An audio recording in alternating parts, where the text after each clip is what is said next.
Hello everyone, we're just letting people in and waiting for a few more people to join us. So if you bear with us for a few minutes.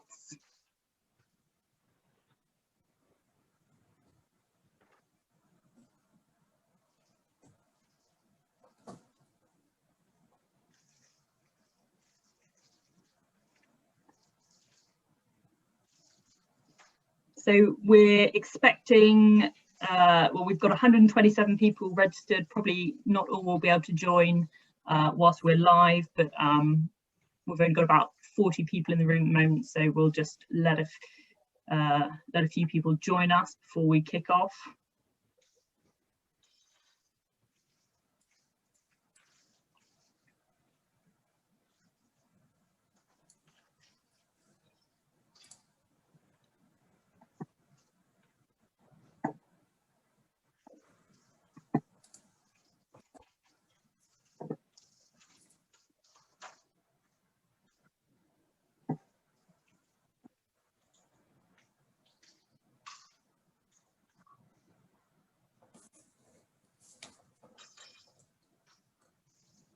Great, so I think whilst we're waiting for a few people to join us still, I think that we'll get going just in the interest of keeping to time, and then we'll let people in as they come. So I'd like to hand over to our chair for today, Hannah Lawrie, a member of the Net Zero Task Force, to introduce herself further.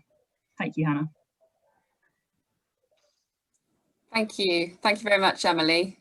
Good afternoon, everyone, and welcome to today's session. Thank you for joining us. It's great to have 127 people registered for this webinar, and it's really fantastic to be engaging with so many of you on the economy and resources aspects of the interim Devon Carbon Plan.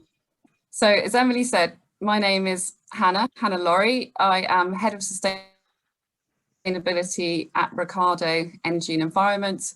I'm the current chair of the Chartered Institute of Waste Management Southwest Region Centre Council and a member of the Devon Net Zero Task Force.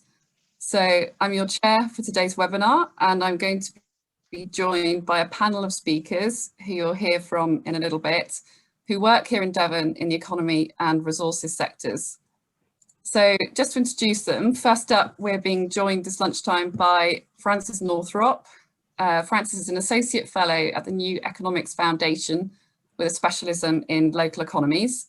She has a background in community-led economic development, previously managed Transition Town Totnes for 5 years, and she remains a director of 2 Totnes-based community organisations, first up, Caring Town, and also the Totnes Community Development Society.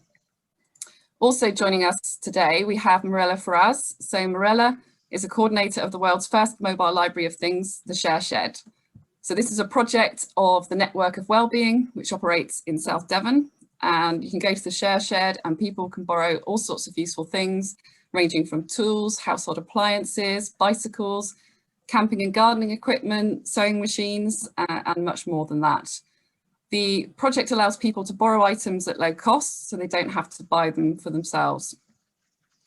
Mirella is also a writer for Shareable, a former editor of the Green Spirit magazine, and has a background in environmental education and community building.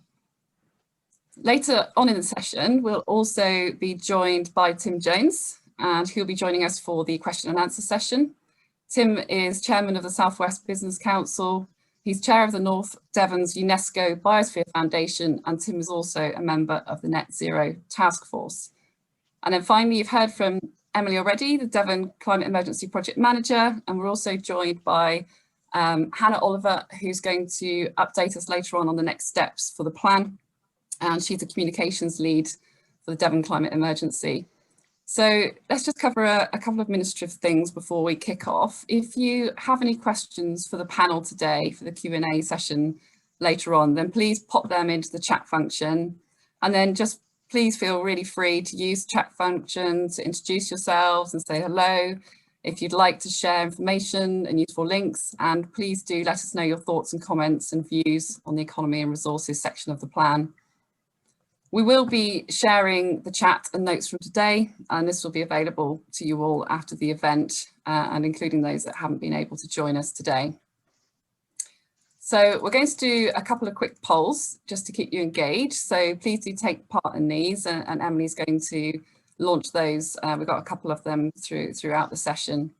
And finally, just please note that we are recording today's webinar. So if you don't wish for your face to be seen on the recording, which will be shared on the website and via email to those that have registered, then please do feel free to turn off your video.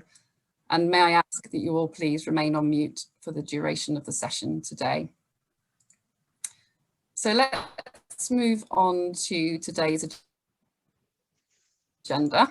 So Emily is going to start us off with some background to the Devon Climate Emergency, followed by an introduction to the Devon Carbon Plan. I'll then provide an introduction to what needs to happen in Devon with regards to economy and resources before today's keynote panel discussion. So we have allocated, as I said, some time for the questions that you will submit via the chat function to be answered by today's speakers, and Doug will be managing that on behalf of us all. And then we've got some information on the next steps for the Devon Carbon Plan. So I'm going to hand you over to Emily now so we can launch the first poll. Great, thank you very much, Hannah. So we just wanted to get a feel of who is in the room today and what your interest in the session is. So you should be able to see the poll now, and do let us know what your interest is in, and then we can hopefully reflect that in some of the discussion today.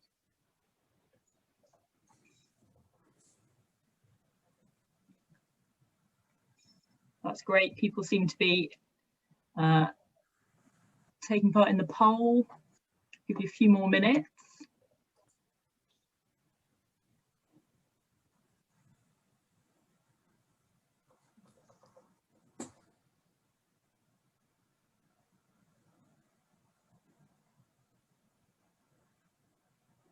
Okay, so there's a handful of people who haven't taken part. So place your votes now. That appears to be stabilizing. So I'm going to share the poll results now.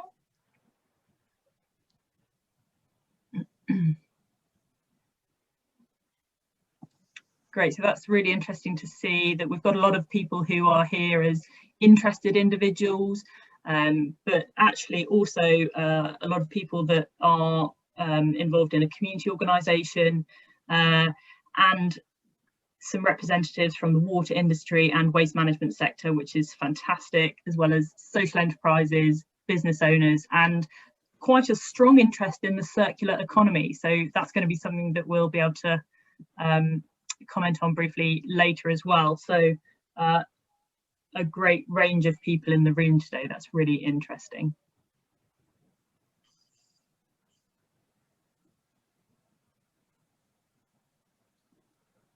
Great, fantastic. So I'm going to introduce you a little bit to the Devon Climate Emergency Partnership now. So the Devon Climate Emergency Partnership has an overarching goal of creating a resilient net zero carbon Devon where people and nature thrive. And underneath that, there's three core objectives, and that is to reduce carbon emissions to net zero by 2050 at the latest. So net zero being a balance of any emissions into the atmosphere from human activities with bringing emissions down from the atmosphere through things like trees, which absorb carbon dioxide. So those need to be balanced. So overall, there is zero contribution. And we know that we're locked into a certain amount of climate change. So we need to prepare Devon's environments to increase their resilience and also prepare our communities for a warmer world.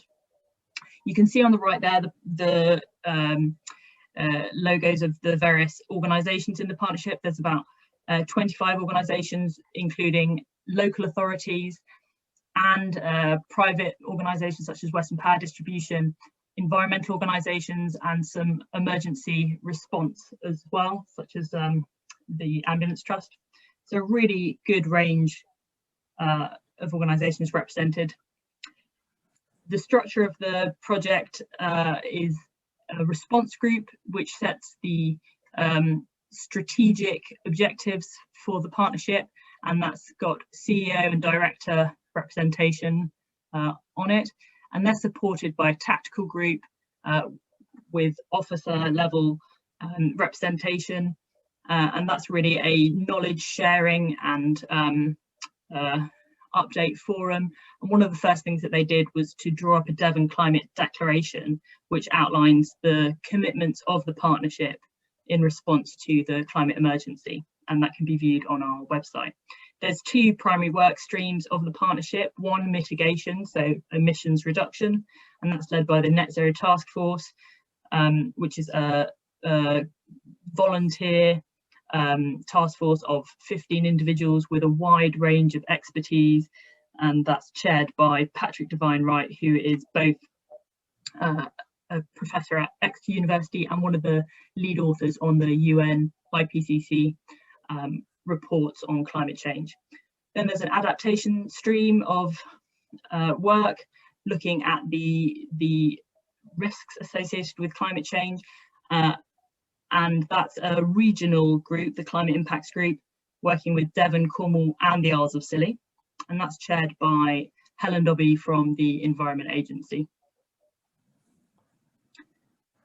So the interim Devon Carbon Plan that we're discussing today is strongly based on an evidence gathering phase that was held. It is a plan for everyone in Devon, not just a particular local authority. So the evidence gathering phase that occurred include a call for evidence with almost 900 submissions made from the public, a youth parliament event, and also thematic hearings, so roundtable meetings bringing together expertise across the county on things like transport and economy and resources.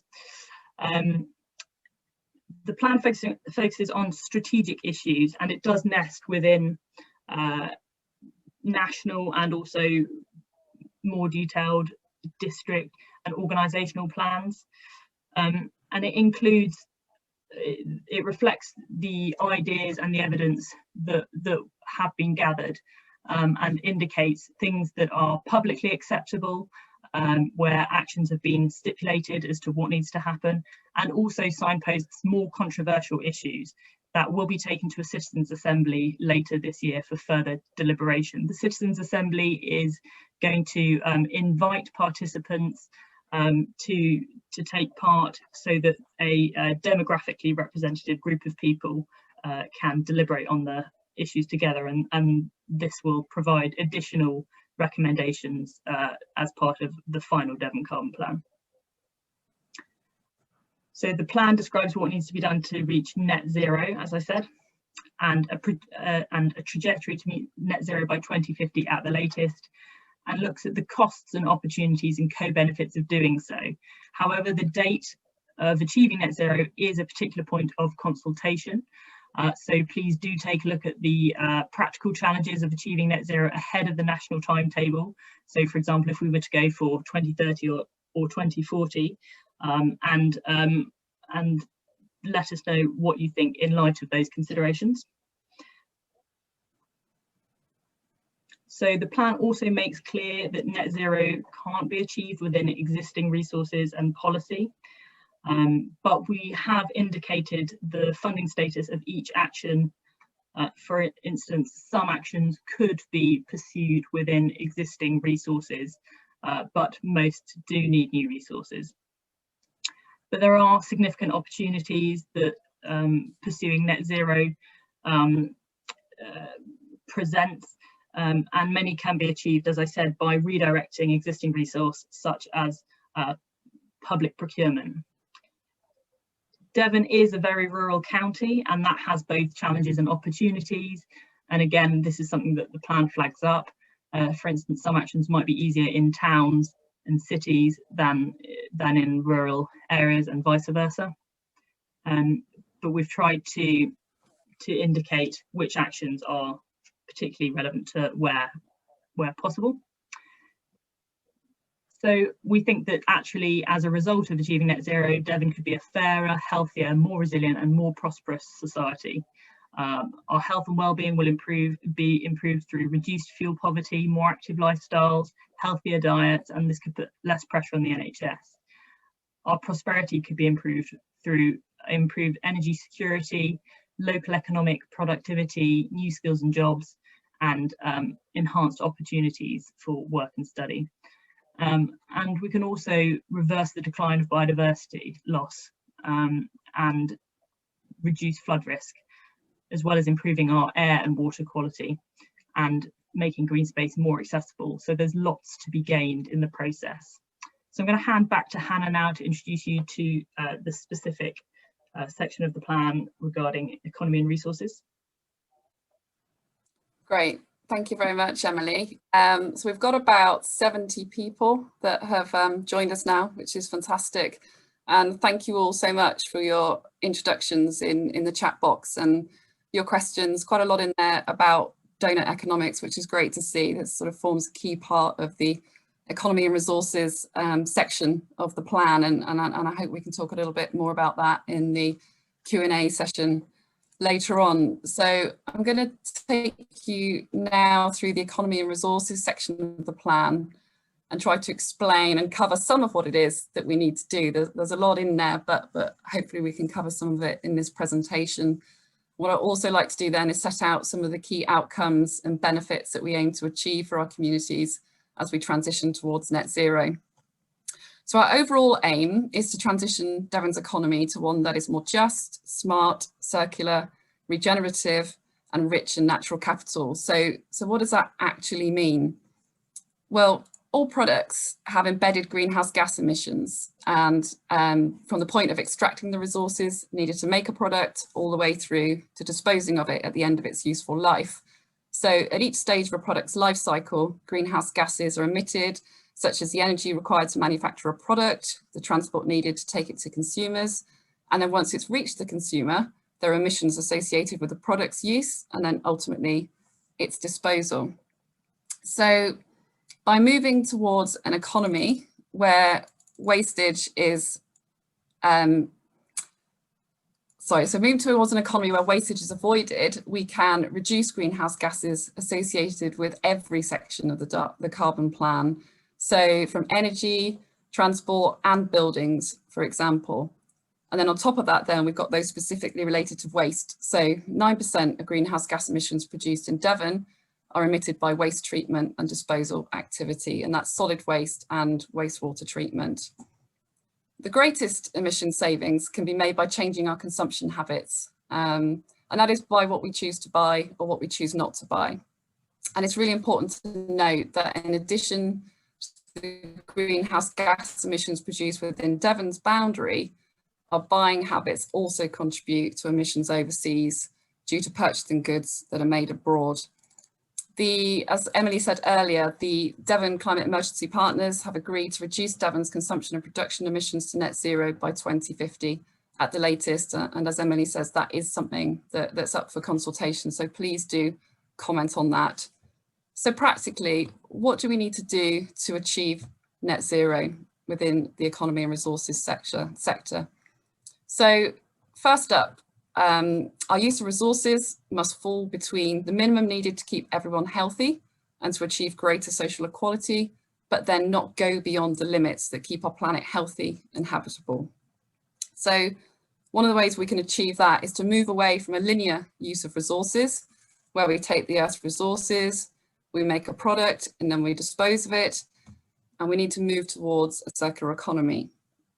And that is one that keeps products and materials in use by designing out wastage and designing out pollution.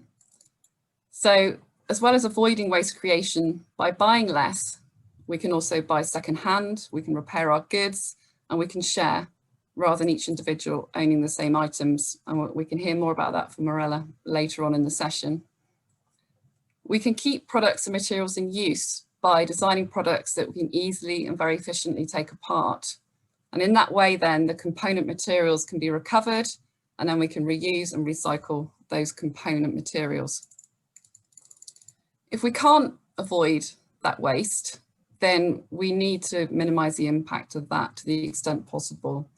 So if we do throw things away, then we need to recover the materials where we can, and we want to try and recover energy to the extent possible. And then our very last resort is disposal.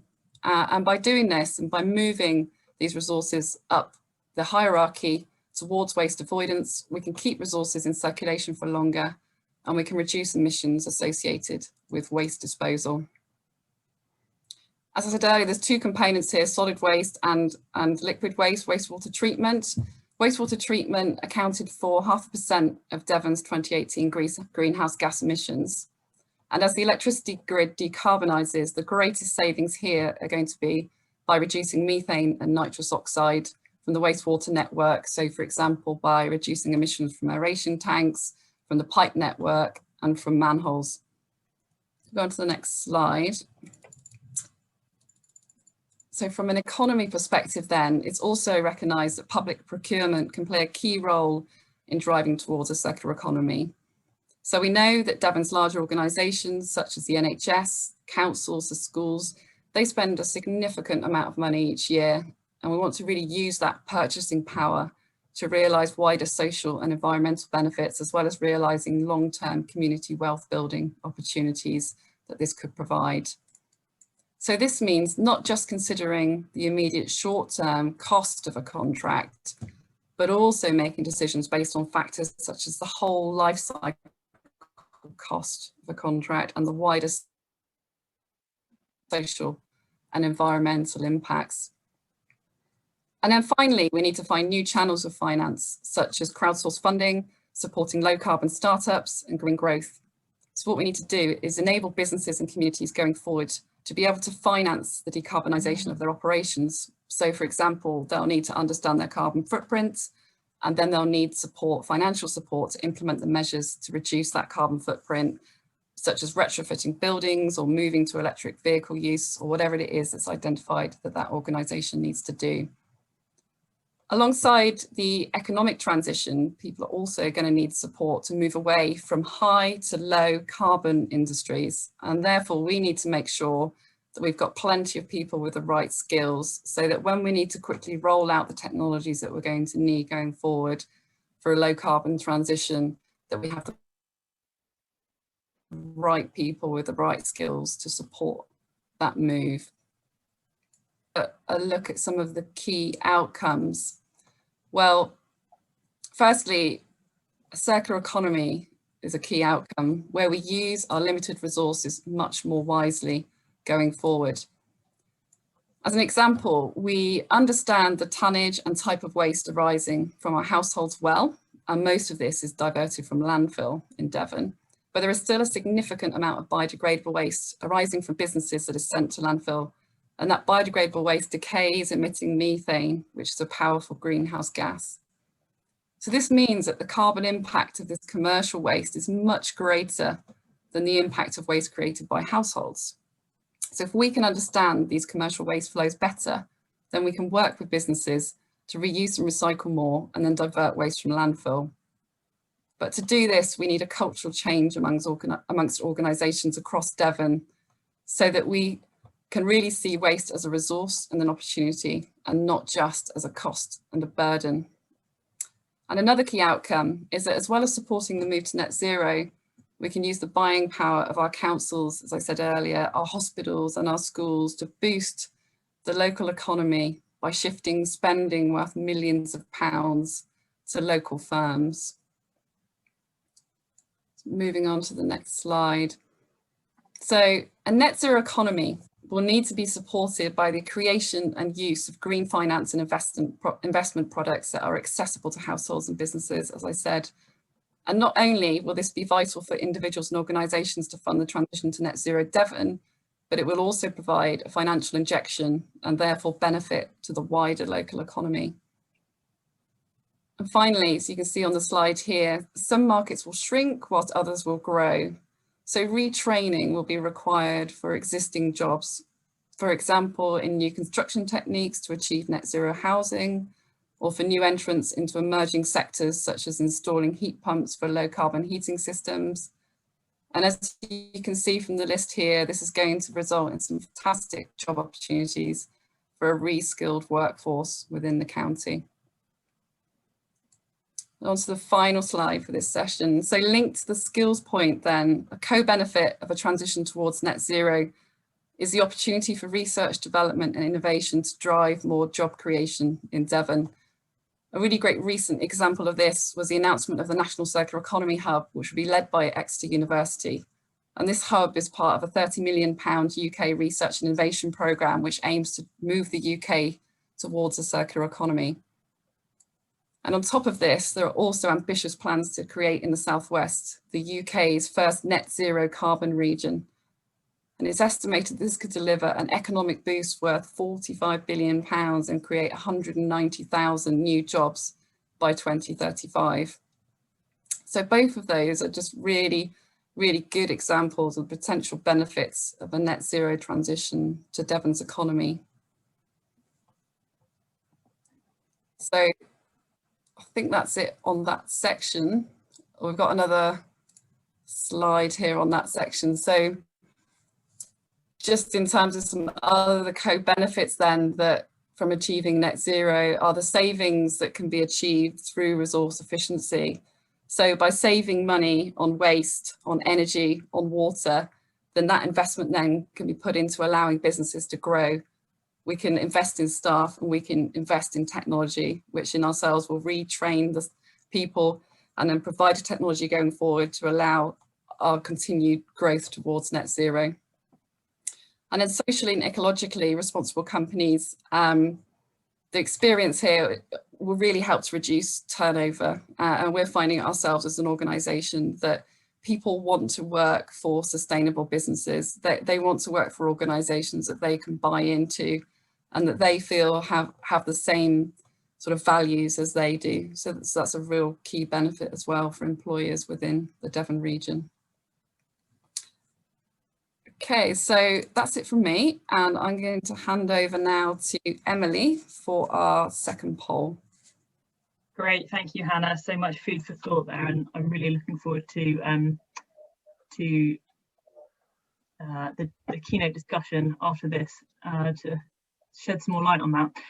So we wanted to ask you before we went to that, what is the biggest challenge in your opinion to Devon's economy becoming net zero? So it might be difficult to choose one, but have a go and let's just get a sort of a feel of what the opinion in the room is.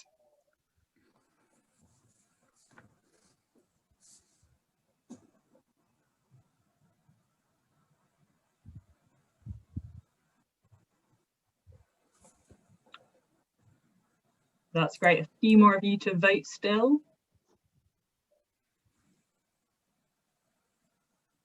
One or two more people, and then we'll share the polling results. Okay, I'm going to share the results now. So that's really interesting. 51% of you think that behaviour change is the biggest challenge, closely followed by policy and legislation, after which finance and technological advancement. Interestingly, no one's put skills as the biggest challenge. So that is really interesting to hear, because we've heard from the Committee on Climate Change that skills could be a limiting factor to rolling out some technologies, but perhaps not as much of a concern as other things. Great, thank you for that. Thanks, Emily.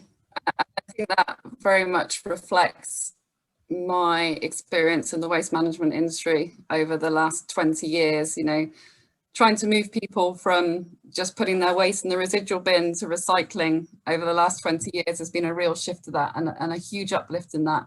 But one of the biggest challenges still with recycling is behaviour change and getting everyone to engage with that. So I can see that there's going to be similar challenges with net zero ambitions on that front. And again, just the policy and legislation drivers that need to be there to create even playing fields for businesses and organisations that are trying to achieve net zero, so that they're not impacted negatively by trying to do the right thing, is just so important. And that's something the waste industry has been talking about for a long time.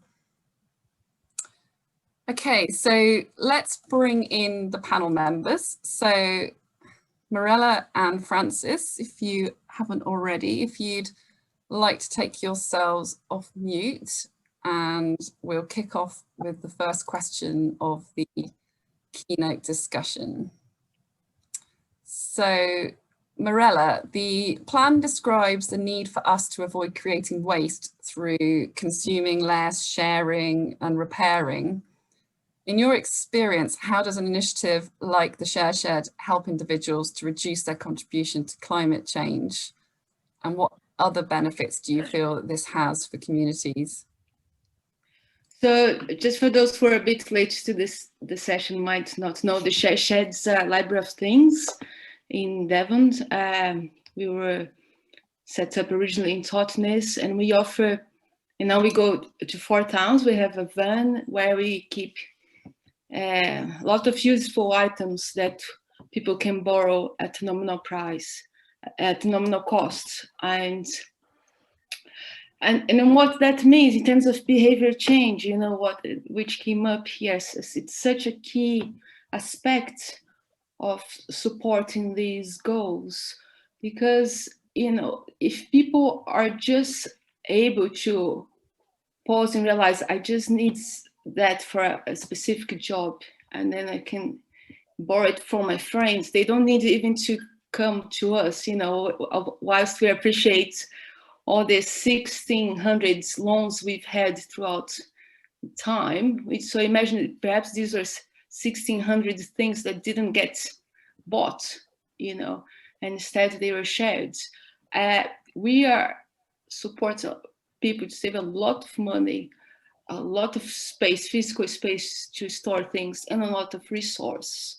And that is a shift in the mentality around how we consume and how we live more collaboratively.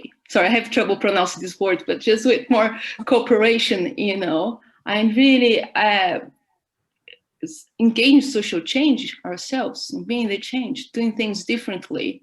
You know, I just borrowed a musical instrument from my neighbor to try it out before, you know, and that's the kind of the power of sharing, and provides that, you know, having projects like the ShareSheds, like we are very spoiled, let's say, in Totnes, you know, where we have a zero waste shop, and so many great initiatives that support us in consuming differently, and it's great. And the more we can support those sorts of initiatives, the more we can, you know, live more sustainably. Great, thanks, Mirella. And as well as the sort of sustainable aspects, what other benefits do you feel that it has for the community that use the ShareShed?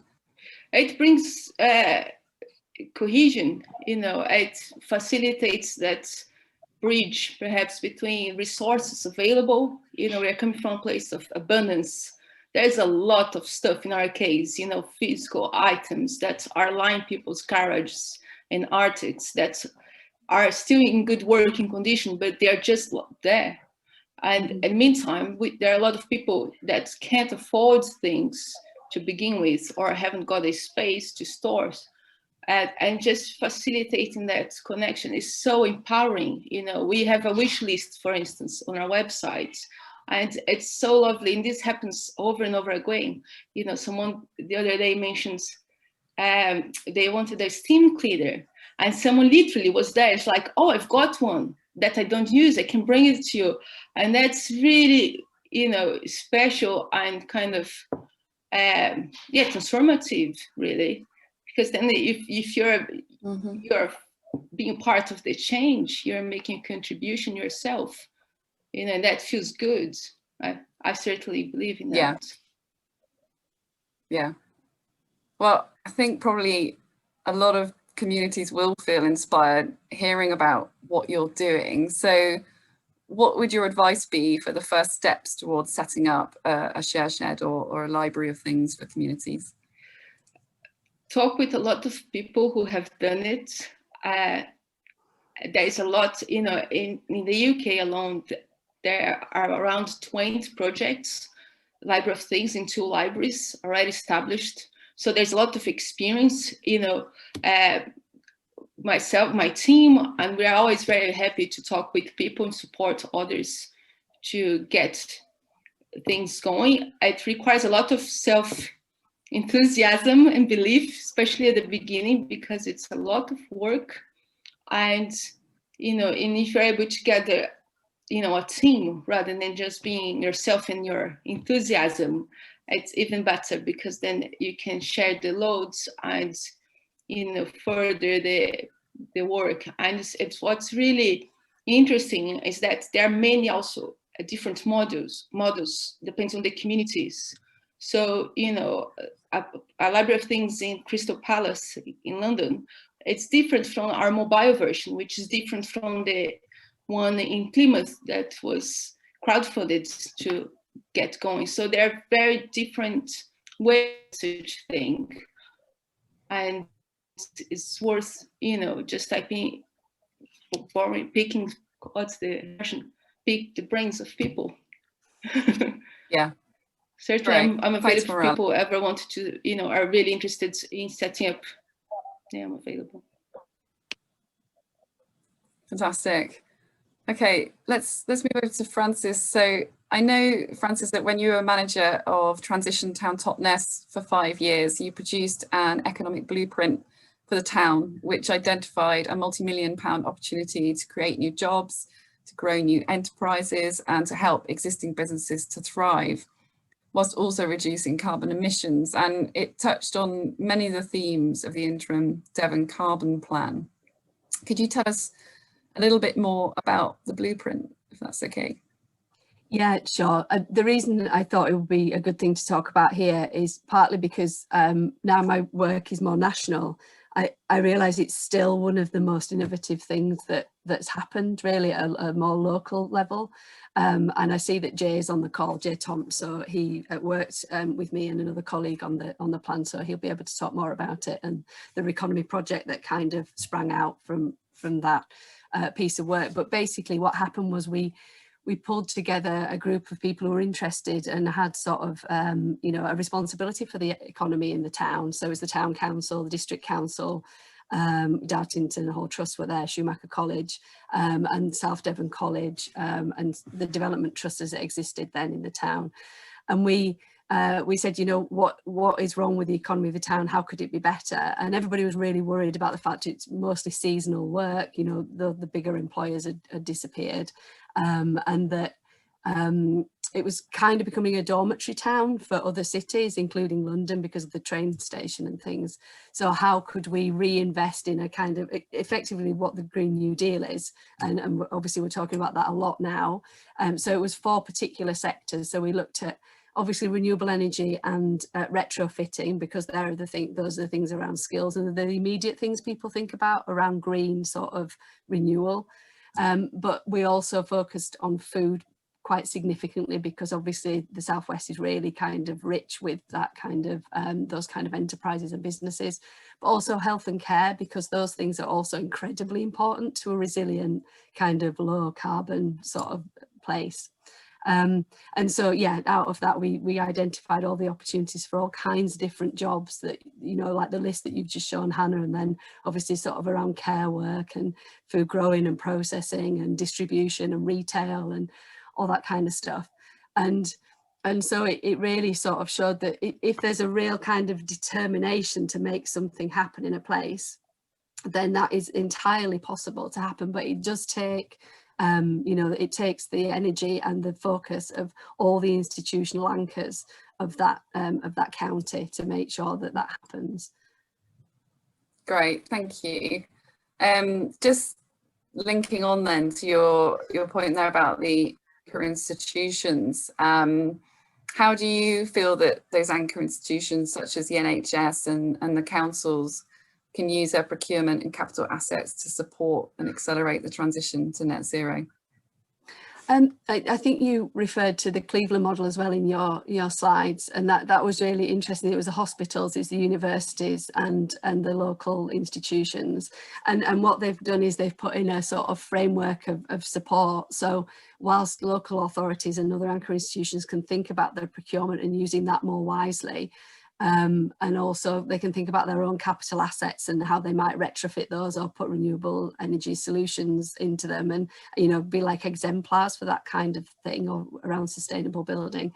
But I think it's also about, kind of how what jobs and skills, how are we training young people through the education sort of system. It's about how we are using our land and buildings to its maximum capacity for things like food growing and enterprise development and small businesses and that kind of thing, rather than using it for other things that might not be quite as conducive to net zero.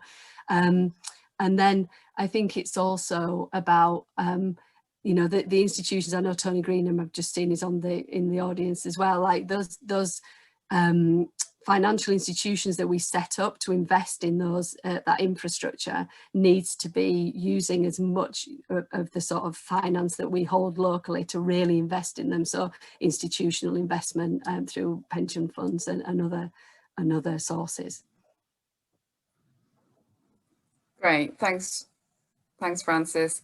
I think we'll probably squeeze in one more, just touching on the fact that behavioural change was so important in the poll earlier. Frances, I know you've worked with a lot of SMEs, and many of those are innovating in ways that will contribute to achieving net zero. But how do you feel that we can better engage and support the SME innovation in Devon and transition in the direction that we want to go? I think it's about having a much more tailored sort of kind of offer for small local businesses. I know when we did the blueprint, we talked with, we kind of brought together forums of small businesses. They're incredibly innovative and doing all this sort of stuff under the radar. Like, there's one example of a business that had been making robotic instruments, and at the end of the last crash, all the business went away, and so they innovated by looking at how to work. They were working with Exeter University on like an anaerobic digestion, but on a sort of farm by farm basis. So it is kind of really trusting those small businesses, either kind of new innovators or existing businesses that are looking to change and alter, so that you can really kind of maximize that collaboration and those ideas, and then identify those opportunities for where the investment could go. It's those relationships that are super important. Great, thank you, Frances. Thank you both, Mirella and Frances, very much. I think we'll move on now. I'm sure there's a lot of questions in the chat. Everyone's been really engaged in that, which is fantastic. So before I just link over to Doug, he's going to field the questions. Just like to bring in Tim Jones and bring Emily back in for the Q&A. So if Tim, I could ask you to unmute, and then we can go over to Doug for the first audience question. Thanks, Hannah. Yeah, I've collated a few questions here. Firstly, there's quite a lot of discussion in the chat about growth. So I think we should try and address that. Emily, could you explain the approach the plan has taken to the growth conundrum, please? Yes, thank you, Doug. I'm aware that there's lots of active debate about this in Devon, which is really interesting. We have talked about the approach of donut economics as outlined by the economist Kate Raworth, which says basically that we need everybody to be over a certain level of consumption so that their human needs are met, and we're not having people suffering the impacts of poverty and so on. But we do need to keep that consumption and economic activity within the planetary boundaries that we have. For example, concentrations of greenhouse gases in the atmosphere. And so Kate Raworth is agnostic about whether growth is a good or a bad thing, but very, very clear that we need to stay within those planetary limits. So I think there's lots of ongoing debate about new forms of economic organisation and new theories about economics, and I think that debate will continue. But rather than take a position on that now, we've said it must stay within planetary boundaries, and let's see what new forms of economic organisation emerge. Okay, thank you very much, Emily. Okay, we've got a question for Tim. Tim, to what extent will the transition be market-led? So the transition to net zero, what extent will it be market-led rather than policy-led? Are the markets already moving? Yeah, a really good question, and absolutely the right moment to ask that. If you look at the financial markets at the moment and see how they're responding to the challenge of sustainability, climate change, right across the board, from the biggest companies we've got to the smaller micros, then there is a tidal wave of energy behind this, and it's interesting to see how the financial institutions are responding to that. So now the regulatory bodies, financial control committees, are requiring that companies have sustainability directors, that there are actively managed policies around sustainability generally, and consumers are voting with their feet on this. If they don't identify with the sustainability credentials of a company, then they will move away from that product. Certainly we're seeing a lot of activity with employees. If they don't recognize the ethical credentials of the company, then they will move jobs quite quickly, and that churn rate is extremely expensive for the companies who are losing talented staff. So there's a lot of movement, and the growth of that over the last 12 to 18 months has been extraordinarily interesting, both at a local and national level. Now, that said, this is not an easy subject, and let's just recognize that. I mean, one of our biggest companies, BP, have got a 20% stake in Rosneft, who are about to open up one of the biggest gas and oil exploration opportunities in the Arctic, in the Kala Sea. The ethical dimension to a lot of this is really why we're looking at a Devon level, to make sure that this is a balance between economic growth, economic cost, and fairness, and that balance is quite an interesting and challenging debate that we've got to keep having, so that communities and corporates are both sharing this extraordinarily interesting opportunity. Great, thank you very much, Tim. Probably one for Frances, potentially, and Mirella. How can we make sure the net zero economy enables the transition to be affordable for as many people as possible? So what opportunities are there to make the transition affordable? That's a challenge that we face with the ShareShed. So Hayden asked here how, if we are sustainable financially.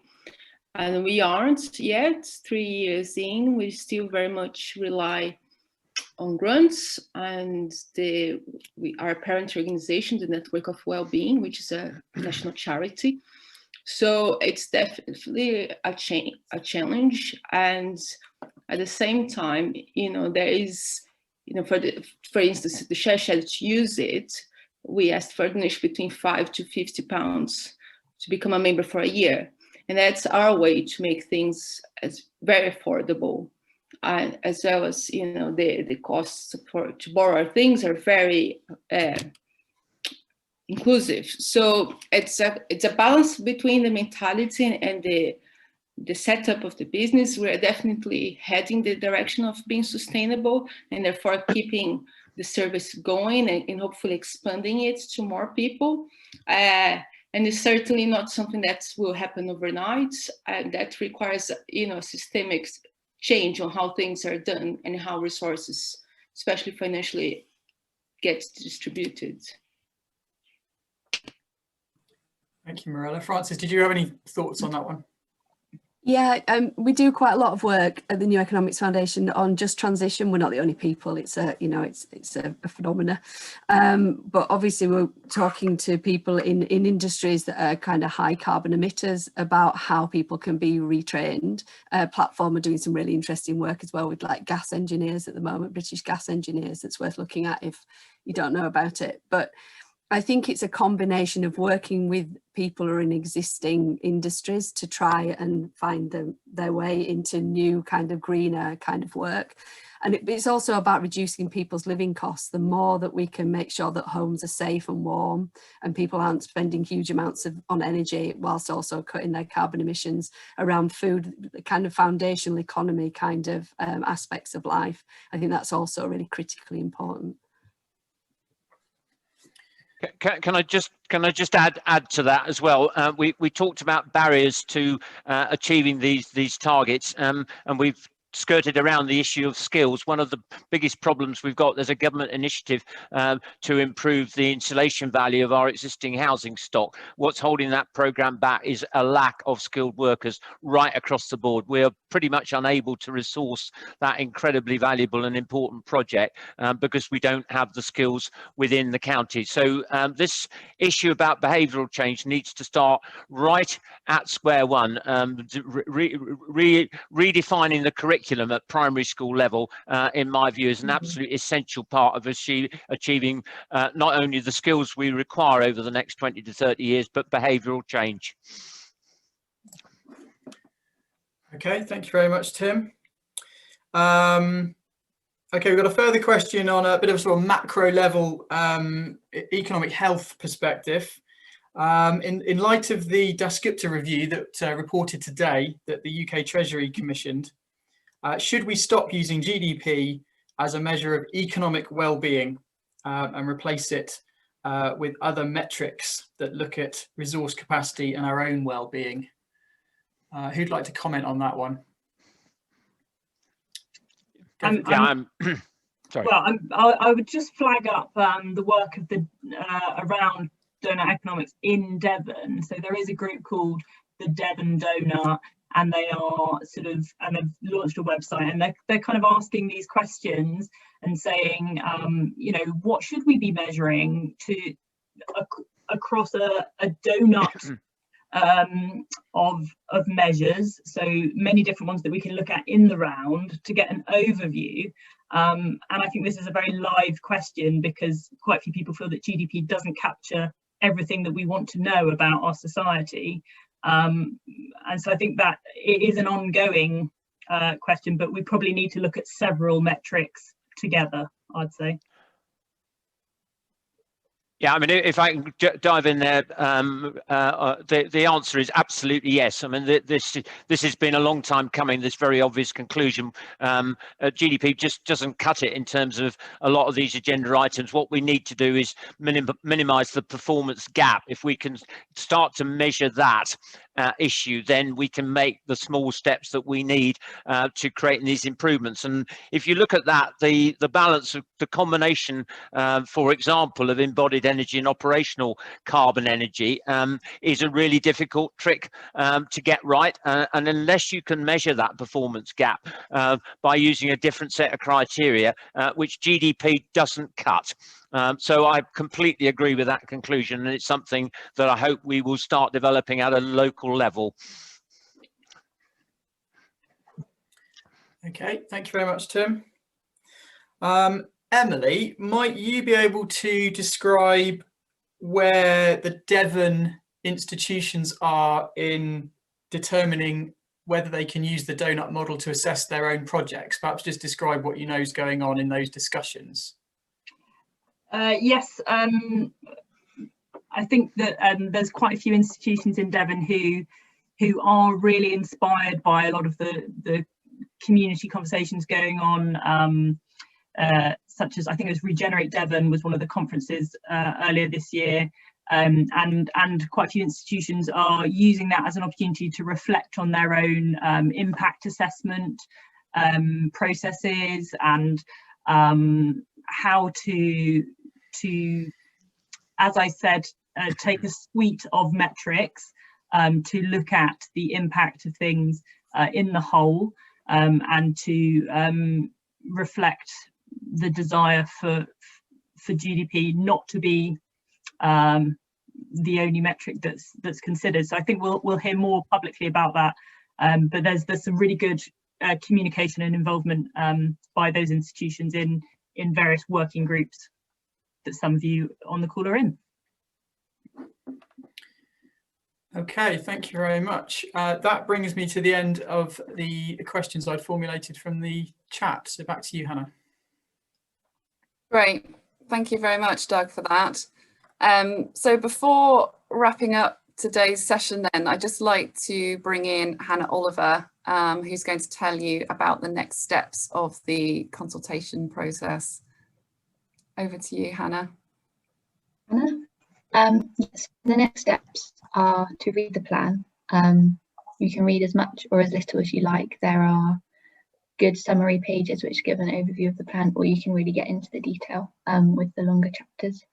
And then give your feedback online, and you can do so in just 10 minutes with a broad overview or in more detail again. And share the plan with your friends, your family, colleagues. The more people who know about it, the better the final plan will represent what the people of Devon really want. And finally, you can catch up on all of the webinars so far. I'll put a link in the chat to our YouTube channel. Thank you very much. Thank you, Hannah. Can I just say a huge thank you to everybody that's joined today and engaged in the chat. I'm quite overwhelmed by the amazing amount of information and knowledge sharing that's gone on in the chat in today's session. It's so valuable for Devon as a whole to have access to that, and everyone's collective thoughts that have been fed into the chat during today. So it would be great that we can share all of that information after the session today. Please do share the plan on your networks and encourage participation in the consultation process. Contact your friends, your family, your colleagues, and try and engage as many people as you can to take part. It's really important to us that as many residents as possible in Devon have that opportunity to help shape the Devon carbon plan. And then finally, I'd just like to say a big thank you for today's speakers. So thank you very much for joining us today, Mirella and Frances, and sharing your experiences with us. And I'd also just like to say thank you to Emily, Doug and Hannah for your support and joining us today too. So thank you all. Bye-bye.